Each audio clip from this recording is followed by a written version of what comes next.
I think the biggest thing about perfectionism is that you don't need to be fixed of your perfectionism. It's learning to embrace it. It's my recognize, embrace, and then connect with it. And one of the key things that I found as the negative attribute is when I put all of my self-worth into the results of where I was going to be based on that perfectionism. And that could also lead me into a place what's called perfectionism paralysis or cognitive dissonance. So an example of that is people keep asking me to write a book. I'm dyslexic. I hate the written word. It scares the living bejesus out of me. It's very, very difficult for me to write something on paper.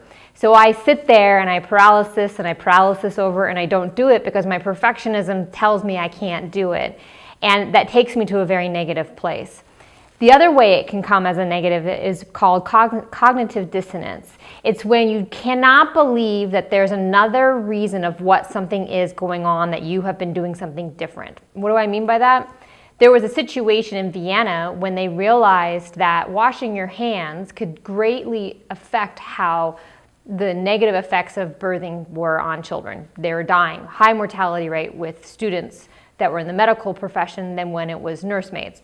They had them wash their hands, and they realized that from working on dead people to helping to birth people, that made a big difference. This guy shares this with his profession, and they're like, no, we don't have time to do that.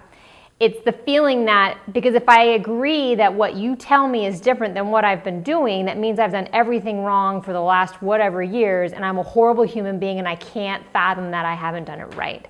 So there's a lot of negative places that can come out, and this shows up in our profession a lot because veterinary medicine is not black and white. There's so much gray. And there's so many times we make decisions where we don't know the answer, or there's new drugs that come out that are constantly challenging how we've done things, new ways, new medicine, new whatever. And so those things can challenge us, and that perfectionism can sometimes take us to a negative place. So we don't need to be fixed. It's learning to embrace it, recognize it, embrace it, and then connect with it and allow it to show up, but not allow it to own us.